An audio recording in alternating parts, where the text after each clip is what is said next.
Haikal, ini keluarga saya. Jangan lupa nonton dan subscribe cerita kami ya.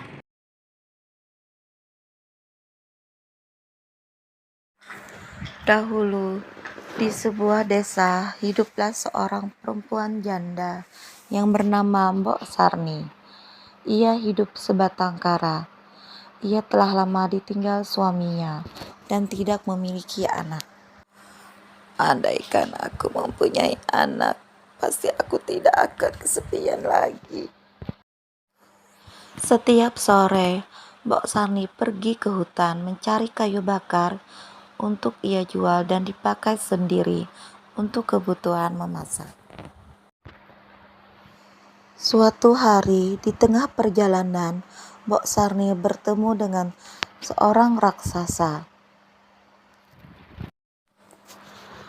Hai perempuan tua, hendak kemana kamu? Maafkan aku jika aku mengganggumu. Aku hanya ingin mencari kayu bakar untuk kujual dan sisanya aku gunakan sendiri.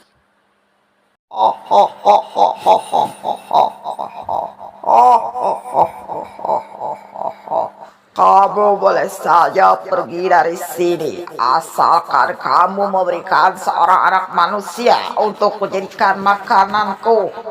Aku hidup sebatang kara, Tuan, dan aku tidak memiliki seorang anak pun.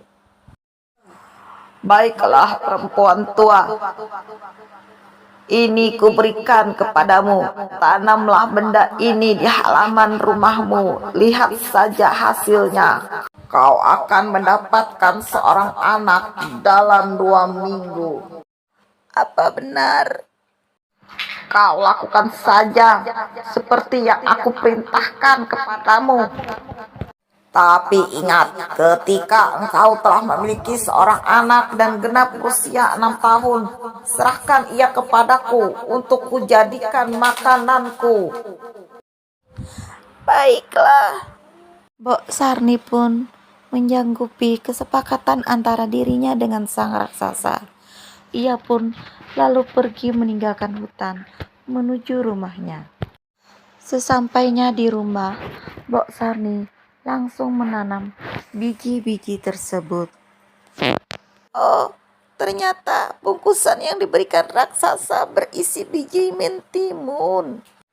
Mbok Sarni pun menanam semua biji mentimun yang diberikan raksasa di halaman rumahnya. 2 minggu berlalu, mentimun yang ditanam Mbok Sarni telah berbuah.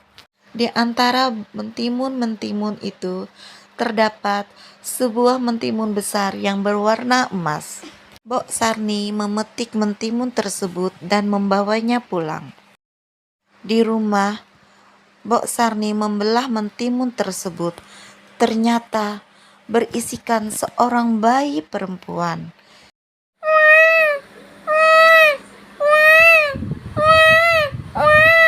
Kemudian diberi nama Timun Mas. Syukurlah, akhirnya aku mempunyai seorang anak.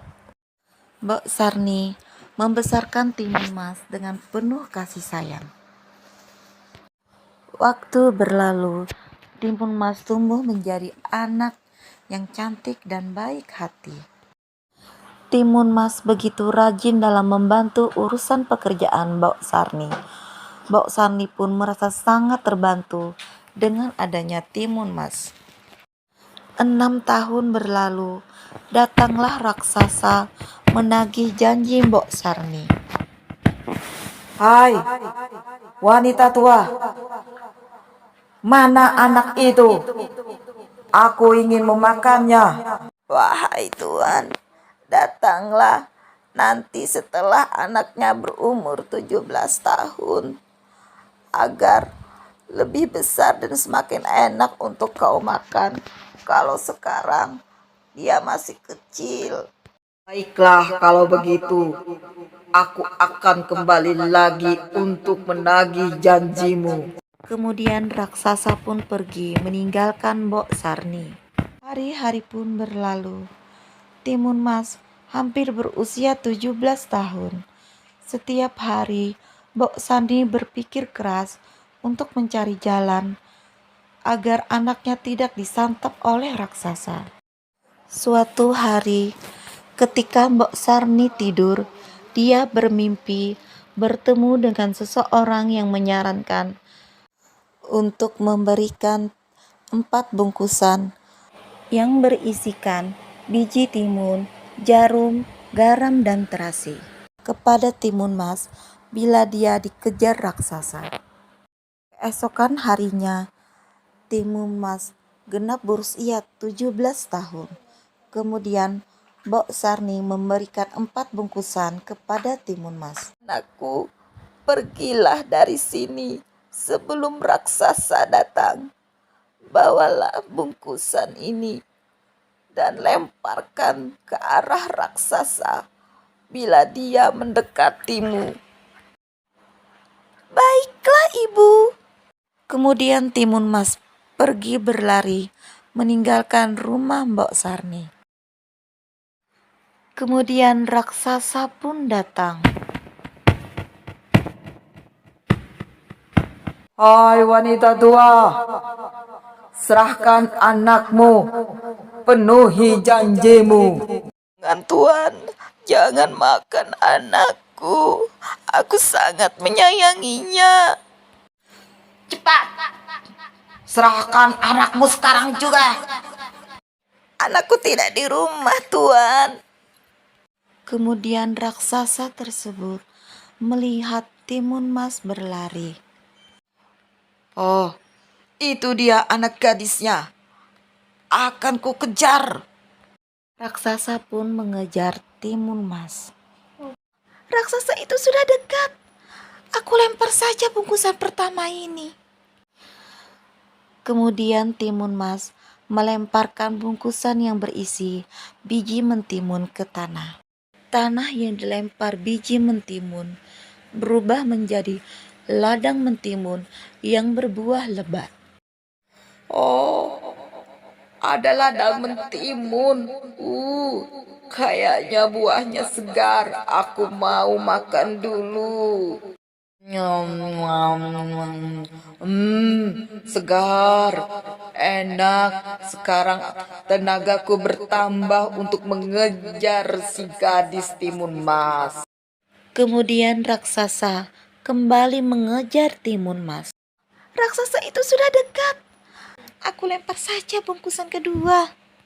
Setelah bungkusan yang berisi jarum dilemparkan, maka tumbuhlah pohon-pohon dan semak berduri di sekitar raksasa.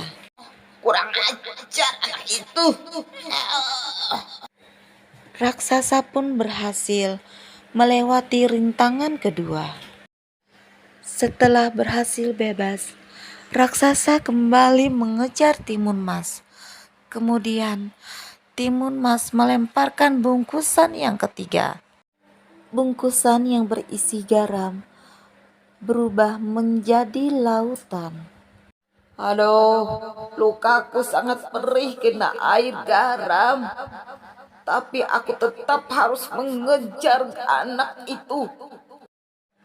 Ketika raksasa hampir keluar dari air laut, Timun Mas kembali melemparkan bungkusan yang terakhir. Bungkusan yang berisi terasi tersebut merubah air laut menjadi pasir hisap yang menghisap raksasa, sehingga raksasa pun tenggelam ke dalamnya. Tolong aku. Pasir ini menghisapku. Oh tidak.